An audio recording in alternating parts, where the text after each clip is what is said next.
Let's go over the steps to get started on your portrait. So the first thing is to take the photo, then to draw your image, to transfer it onto the actual canvas paper, and ultimately to paint it.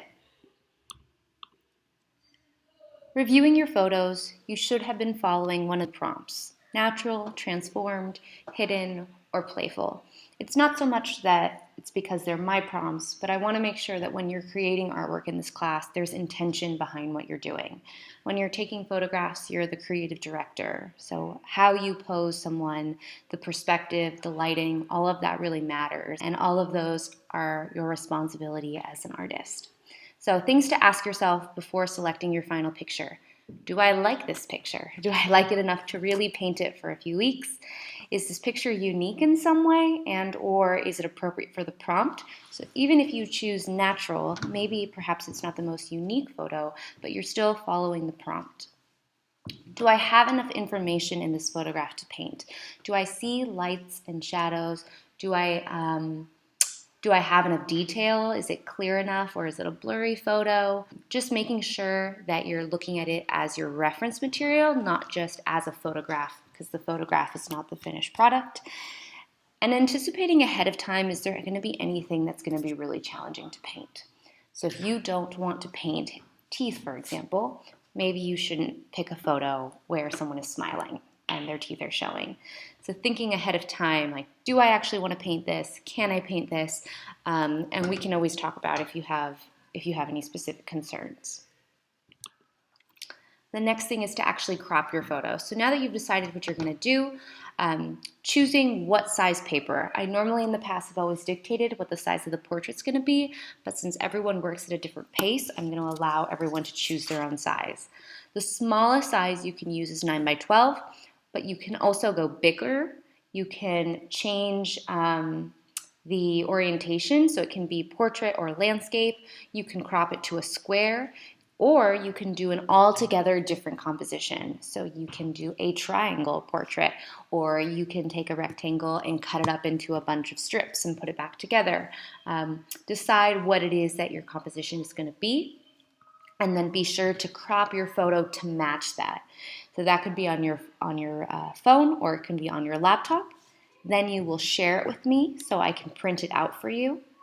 And then you're going to grab the correct canvas paper that corresponds to what it is that you cropped and chose. Once you've cropped your photo and you've printed it out, then with your printed photo, you want to use a Sharpie or a 6B pencil to trace all of the planes and shapes on the face, fabric, whatever's in the background, everything in your photo. It is totally true that if at this point you cannot draw and trace the shapes, it's unlikely that they're all of a sudden going to make themselves appear when you're painting. Remember, good drawing always equals good painting. So as you're tracing, you are essentially drawing with your pencil or your Sharpie, but also with your eyes, and you are studying the face. Anytime you are painting something, you are observing it, you are noticing every little shape, every little way that the light hits one plane versus another. So really take the time to do this well. This is just an example of a photo of me, and then I've gone over and marked out every little difference that I see. This is what you're going to use as the foundation for your drawing before you start painting. You've traced all the values and shapes, then you're actually going to draw your drawing onto tracing paper. So ask me for a piece of tracing paper, and you are going to cut it to the size of your final painting. So if your final painting is 9 inches by 12 inches, you're going to cut that tracing paper to 9 inches by 12 inches.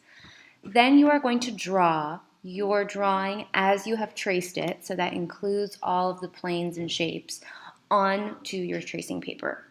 Use quadrants to help you. It really makes a difference.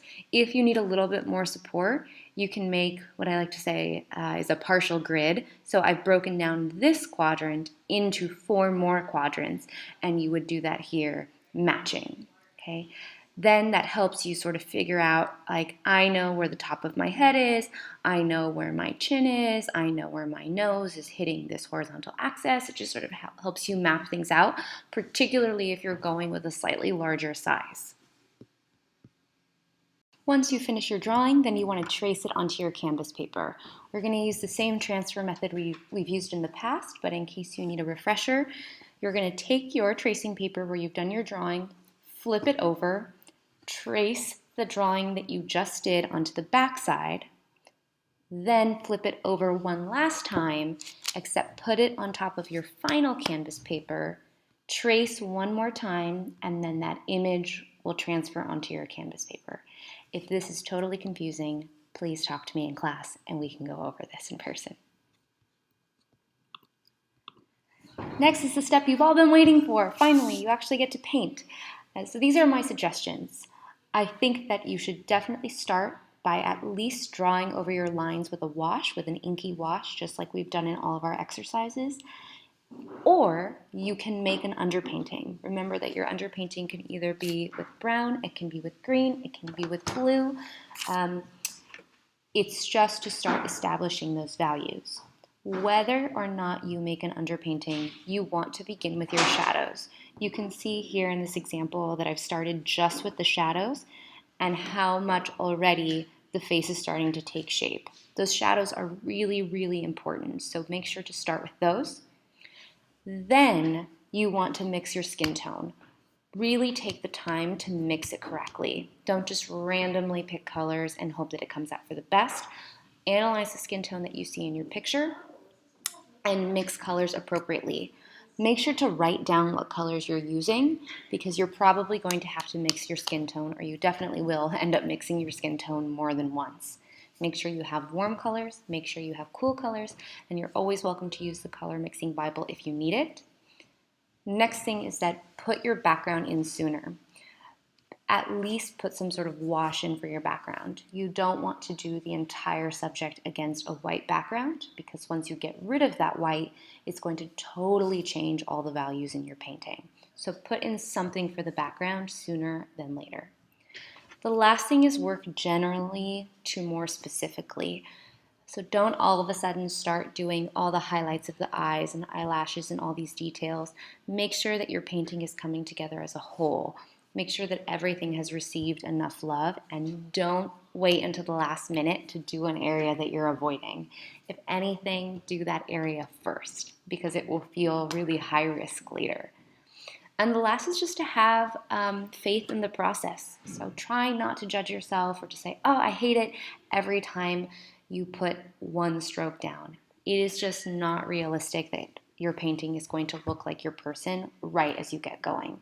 It's going to take some time, so just have faith in the process and you'll be fine.